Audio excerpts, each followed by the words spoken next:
Boa noite a todos os companheiros, as pessoas que estão nos acompanhando.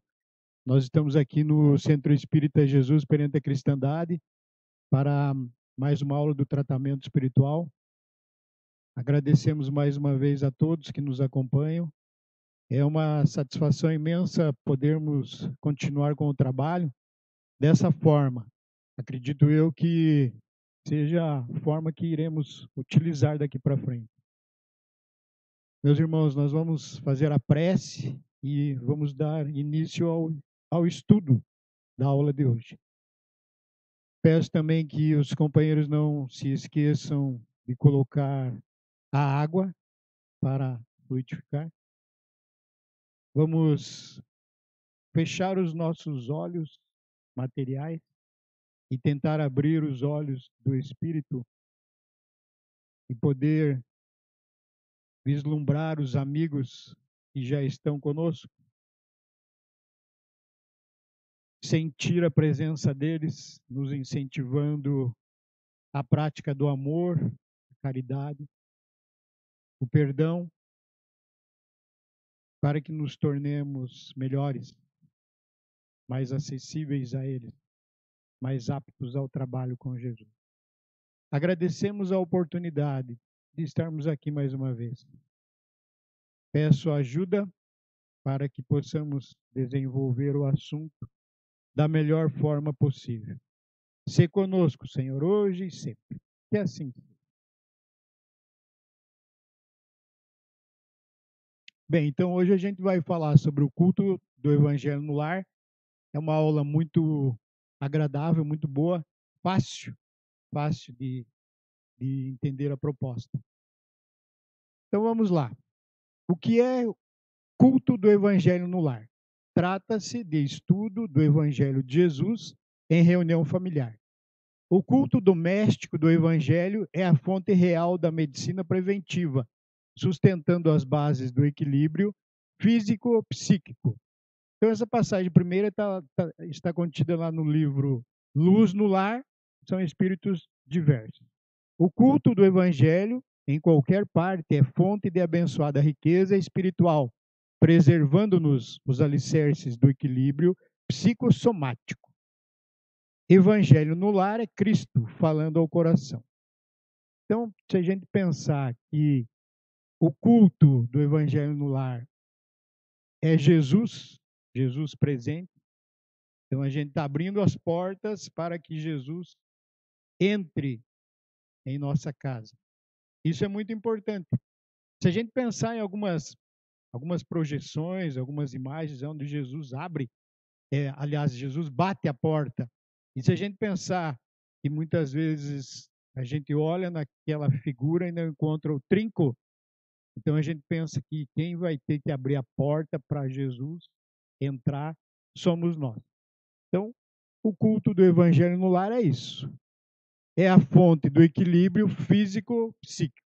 Se a gente pensar que fazendo prece, nós vamos nos sentir bem no corpo somático, corpo físico, corpo material, a carne, e também vamos receber a ajuda que necessitamos no espírito.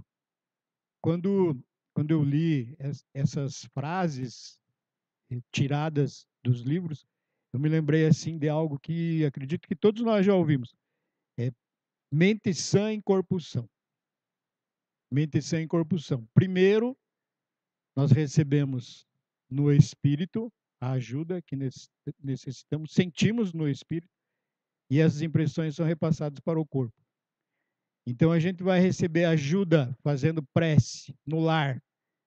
Tanto recebemos ajuda no corpo físico e também recebemos ajuda no espírito. Em qualquer parte, como dizem ali os amigos espirituais, é uma riqueza espiritual, é uma bênção e traz esse equilíbrio para todos nós. A necessidade do culto do Evangelho no lar. Dramas que surgem na família, incompreensões que se agravam, urdiduras traiçoeiras, pessoas em rampa de perigo iminente, enfermidades em fixação, cerco obsessivo constritor, suspeitas em desdobramento pernicioso, angústias em crises a caminho do autocídio, inquietações de várias ordens em painéis de agressividade ou loucura, recebem no culto evangélico do lar o indispensável antídoto com as consequentes reservas de esclarecimento e coragem para dirimir equívocos, finalizar perturbações, predispor a paz e ajudar nos embates todos quantos aspirem à renovação, entusiasmo e liberdade. Então, essa passagem está lá no livro Celeiro de Bênçãos, Joana de Ângeles. Joana de Ângeles tem essas palavras difíceis. Eu fui buscar algumas no dicionário. E quando a gente vai assistir Divaldo Pereira Franco, que é o melhor orador no momento, na atualidade, às vezes a gente não entende nada, porque ele está junto, Joana de Ângeles está próximo, e ele conta algumas coisas engraçadas para a gente. Às vezes é só o que a gente guarda. Mas vamos tentar entender o que é que Joana de Ângeles quer nos passar. São problemas que acontecem no lar. Esses dramas, o cerco obsessivo que constrange, que aperta, as angústias. Mas Joana de Ângeles traz para nós o antídoto. que é justamente essa necessidade do culto do evangelho no lar. Necessidade nós temos, dormir é uma necessidade, comer é uma necessidade. E ela, Joana de Ângeles, coloca também que a prece, o culto do evangelho no lar é uma necessidade, nós precisamos. Todos que aspirem uma renovação, entusiasmo e liberdade. Então a gente está vendo como é bom fazer o culto do evangelho no lar, como é bom rezar com os familiares. E a gente estende isso com as visitas que chegam, os parentes, as pessoas. A gente normalmente faz num horário pré-determinado, a gente vai ver nas projeções mais adiante, reúne a família, quem estiver presente, num dia onde todos estejam presentes, normalmente finais de semana, nada muito cansativo, entre 15 e 20 minutos no máximo, onde a gente vai fazer uma passagem do Evangelho, vai ler um pedacinho, e todos que estiverem presentes podem interpretar a sua maneira, porque é bom ouvir os outros também, a gente aprende com as crianças, com os adultos e com as pessoas da melhor idade. E a gente se entende, e é uma proposta para se levar a sério no seio familiar. Isso é muito bom. O culto do evangelho no lar não é uma inovação, é uma necessidade em toda parte, onde o cristianismo lança raízes de aperfeiçoamento e sublimação. Quando o ensinamento do mestre vibra entre as quatro paredes de um templo doméstico, os pequeninos sacrifícios tecem a felicidade comum. A observação impensada é ouvida sem revolta. A calúnia é isolada no algodão do silêncio. A enfermidade é recebida com calma. O erro alheio encontra compaixão. Cultivar o evangelho no santuário familiar é nortear a nossa experiência para o reinado de Deus em nós e fora de nós. Então, os amigos espirituais aqui nesse livro, Culto do Evangelho no Lar, eles falam para nós que, a partir do momento que a gente começa a desenvolver essa atividade no lar e se transforma em algo que se repete, é um exercício que se repete, pelo menos um dia durante a semana, isso vai fazer com que, de repente, as pessoas consigam manter um pouquinho mais da calma, sem agredir a ninguém, conseguem ouvir uma agressão verbal e não vão rebater com as mesmas atitudes. As pessoas começam a refletir sobre o que se pode fazer, e isso é muito bom. Eu me lembrei da Água da Paz. Então, a gente não está sozinho aqui, tem companheiros, e isso quem nos ensinou foi o paizão Boanerges. Então, ele disse assim, que quando começasse uma discussão lá no seio familiar, aquele que estivesse mais propenso a fazer o bem, a sentir a presença dos amigos espirituais, era para colocar água, que ele batizou de água da paz, na boca, e não era para engolir. E daí, se você está com essa água na boca, você não vai discutir. Então, ele batizou isso de água da paz. E se a gente pensar, a gente já vai ver em projeções mais adiante a respeito da água fluidificada, é justamente isso.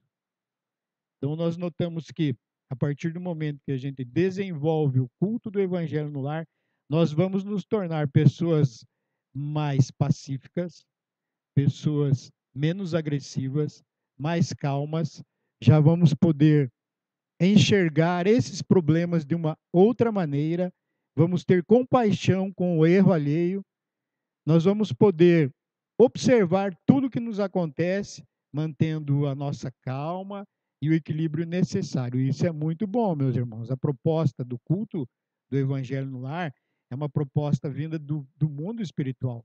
Não é nossa. Nós simplesmente obedecemos o que os amigos espirituais nos propõem. E a gente procura repassar da melhor maneira possível aos irmãos que nos ouvem. O primeiro culto cristão no lar.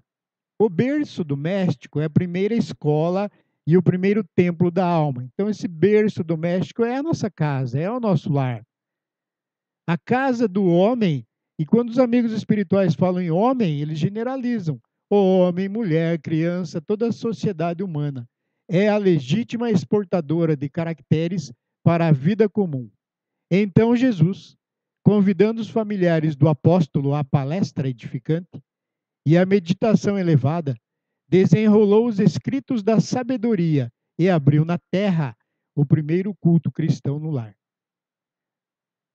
Essa passagem está lá no livro Jesus no Lar, Neio Lúcio. Então, tudo se inicia no lar.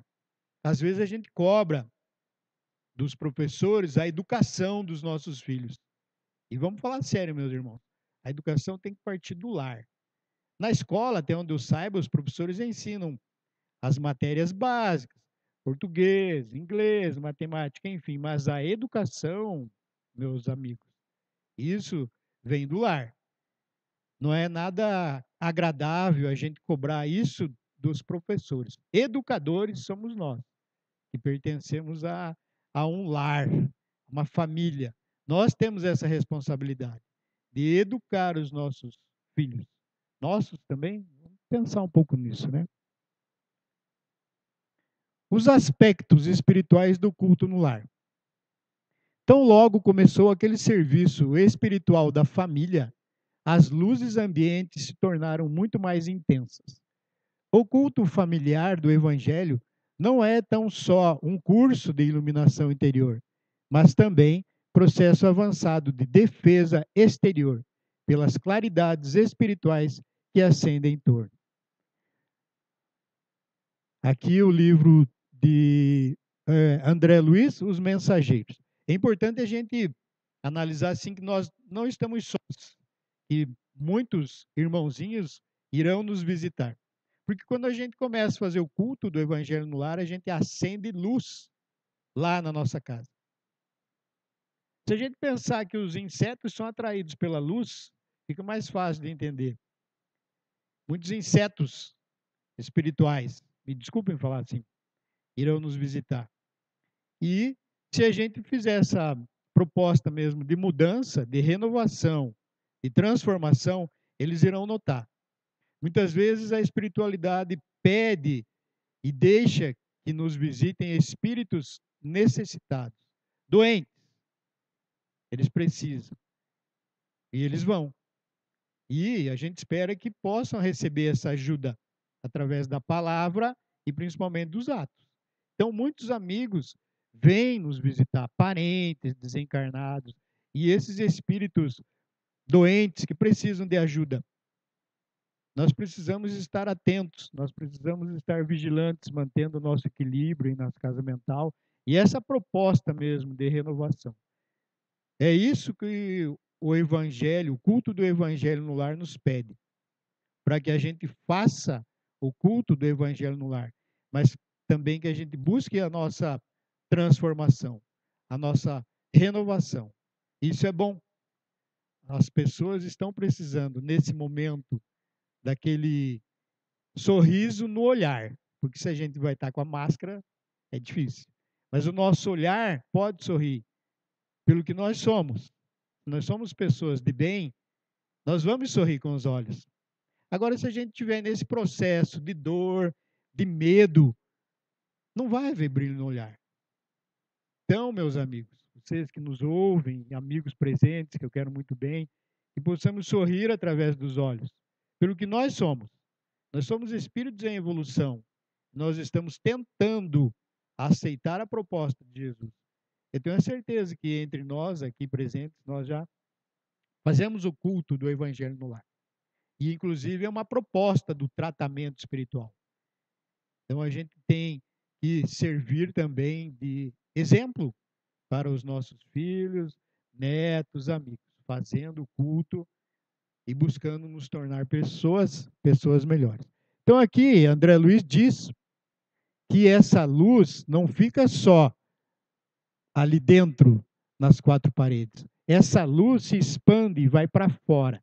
Se a gente pensar que se a gente está acendendo luz no lar, todo bairro pode também receber ajuda. As casas vizinhas vão receber ajuda. Todo mundo vai se sentir bem, porque vai irradiando. E isso contagia. É bom demais. A gente pode notar nessa projeção que existe ali à frente dessa residência, dessa casa, um espírito guardião. E tem outro saindo Se a gente pensar assim, que nosso lar está tão bem cuidado pela nossa proposta, o propósito de renovação e a ajuda espiritual, a gente vai ver na projeção mais adiante, aonde muitos realmente recebem ajuda e outros que não querem ainda, não estão aptos a receber, eles são afastados. E isso é importante. Esses espíritos mais doentes, vamos dizer assim, mais trevosos, ainda não querem receber ajuda, eles são afastados do nosso lar. Essa projeção mostra bem o que a gente está falando, essa proposta. Benefícios do culto do Evangelho no lar. O culto da Boa Nova em fonte de bênçãos, dissolvendo em nosso campo de trabalho todas as sombras da discórdia e da ignorância, do desequilíbrio e da irritação. Quando uma família ora em casa, reunida nas blandícias do Evangelho, toda a rua recebe o benefício da comunhão com o alto. A família iluminada melhora a comunidade. Então a gente pode perceber nessa projeção, que é uma das projeções do tratamento espiritual, onde existe um guardião, um espírito guardião à frente da nossa residência. Outros espíritos estão doutrinando um irmãozinho necessitado. Outros amigos espirituais estão magnetizando a água e outros amigos espirituais estão aplicando passe, que é uma transfusão de energias. E se a gente notar o semblante dos familiares, eles estão felizes, alegres. E naquele quadro menor, um espírito está sendo afastado do lar. Ainda não, ele não quer receber ajuda, porque no momento correto ele também vai receber. Então a gente fica muito feliz em poder mostrar e falar um pouco da grandeza que é fazer o culto no lar. Nada mais é do que fazer a prece, uma pequena passagem do Evangelho segundo o Espiritismo. A gente pode ler um livro de poesia, nada muito cansativo, vamos dizer assim, mas muito produtivo. Essa é a proposta. Vamos falar um pouco sobre a magnetização da água. A água é um dos corpos mais simples e receptivos da Terra. É como que a base pura em que a medicação do céu pode ser impressa através de recursos substanciais de assistência ao corpo e à alma, embora em processo invisível aos olhos mortais. Emmanuel está falando aqui no livro Segue. Então, o que acontece? A gente pega e coloca a água no recipiente, a gente faz a nossa prece, mas o trabalho maior é dos amigos espirituais. Eles vão transformar a água em remédio. Então, a gente diz assim que eles vão manipular, eles vão transformar essa água, que é algo simples e receptivo da Terra, um elemento. Se a gente pensar na fórmula, duas moléculas de hidrogênio e uma de oxigênio, H2O. Então, eles conseguem manipular e transformar a água pura e cristalina em remédio.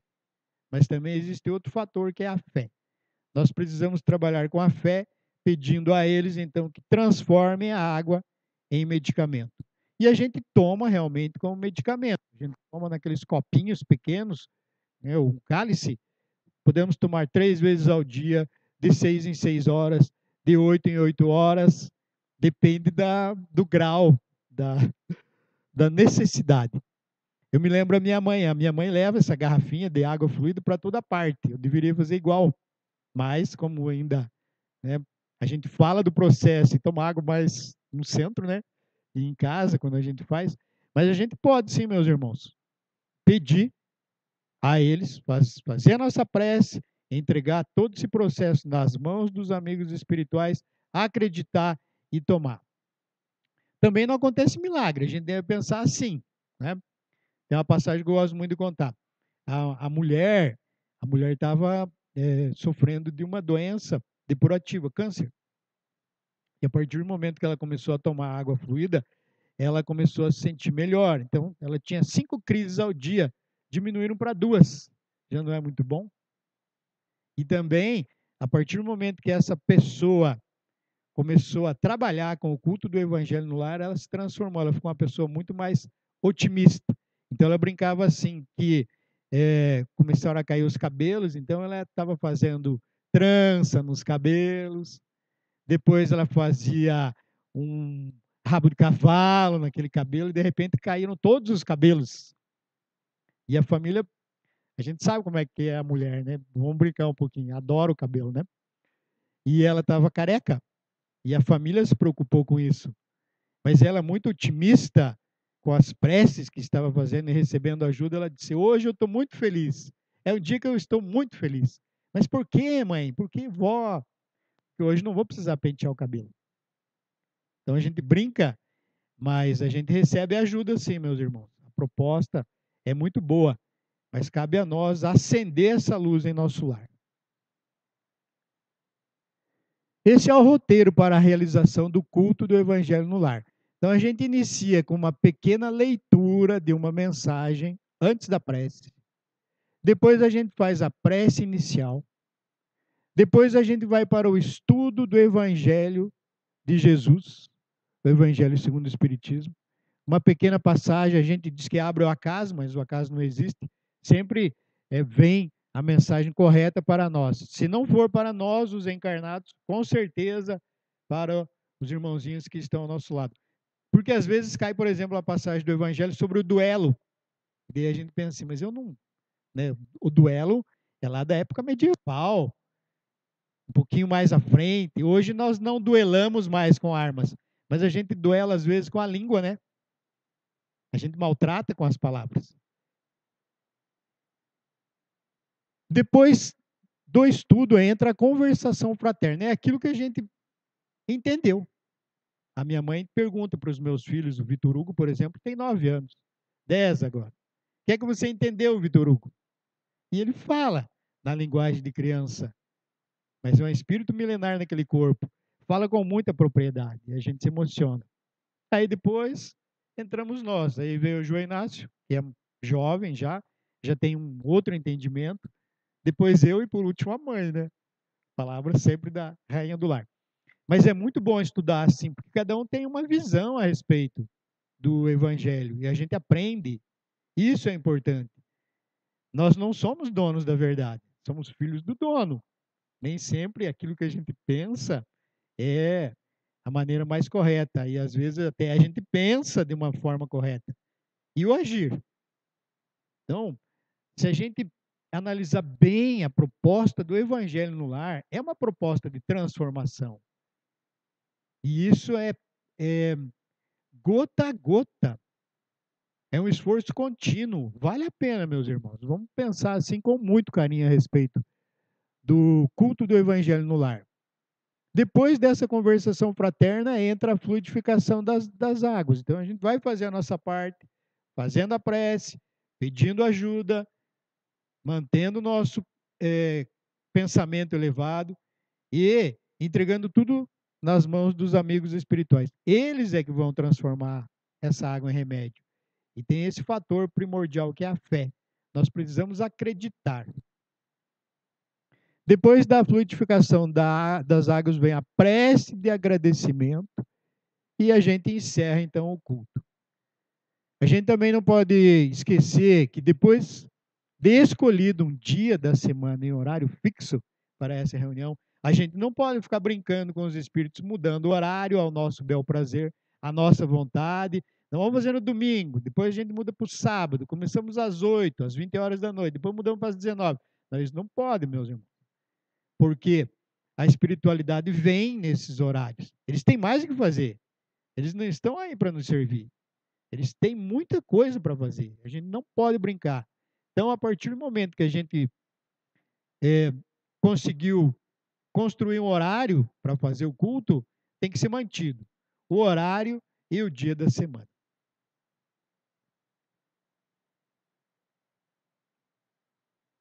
E essa é a última projeção, Jesus no lar. Porque onde estiverem 2 ou 3 reunidos em meu nome, aí estou eu no meio deles. É interessante porque alguns companheiros já falaram assim, olha, Celso, eu não consigo fazer o culto lá em casa. Às vezes as pessoas têm outra ideologia religiosa, eu estou só. Como é que eu vou fazer sozinho o evangelho? Ei, calma aí. Como assim sozinho? Você está se esquecendo que junto, bem pertinho de você, tem amigos espirituais. Não, não, não é apenas um amigo, são vários. Tem o teu protetor, tem outros anjos, guardiães que estão ao seu lado, espíritos familiares, tem, tem, tem muita gente junto. Então, como assim, estou sozinho? No lado físico, realmente, você está só. Mas, se você fechar os olhos materiais e abrir um pouquinho os espirituais, vai sentir a presença deles. Então, nunca se sinta só para fazer. Faça. Se a gente lembrar, Chico Xavier também no começo, que ele ia para o centro e dava aula só ele e os espíritos, ninguém acompanhava. O começo de tudo, meus irmãos, sempre é bem difícil. Na verdade, se a gente pensar, exige sacrifício e renúncia para tudo. Para trabalhar com Jesus, meus irmãos, porque ele nos convida, ele bate a nossa porta. É fácil dizer que eu aceito, sendo que a proposta é de sacrifício e renúncia. Mas vamos analisar com amor e carinho e fazer a nossa parte, dia a dia, hora a hora. Nós agradecemos a oportunidade, agradeço a oportunidade e os amigos aqui presentes. É bom poder sentir, é bom poder olhar nos olhos, com máscara e tudo, e sorrir. Vamos sorrir com os olhos, já que a gente nesse momento não pode abraçar. Eu sinto uma necessidade muito grande de abraçar as pessoas, mas eu abraço, é um abraço virtual agora, né? A gente brinca bastante. Um abraço virtual é o brilho no olhar físico, material e as nossas boas ações. Essa é a proposta. Então a gente vai encerrar. Estamos muito felizes. Agradecemos aos irmãos que nos acompanham na live. Nos acompanhem, meus irmãos, segunda-feira, terça-feira na palestra pública, quarta-feira, dia de tratamento espiritual. Nos acompanhem. Nós fazemos esse pedido. Ficamos felizes em saber, companheiros de outras cidades, de outros estados nos acompanham. E vamos fazer a nossa parte. Perfeito é Jesus. Nós somos os seguidores. Então vamos fechar os olhos mais uma vez. Vamos sentir a presença dos amigos espirituais conosco, nos envolvendo, nos abraçando. E é bom sentir o calor e a presença deles entre nós. Eles nos amam. Eles querem o nosso bem. Eles fazem de tudo para despertar em nossa mente, um tanto adormecida, o trabalho e a alegria de viver.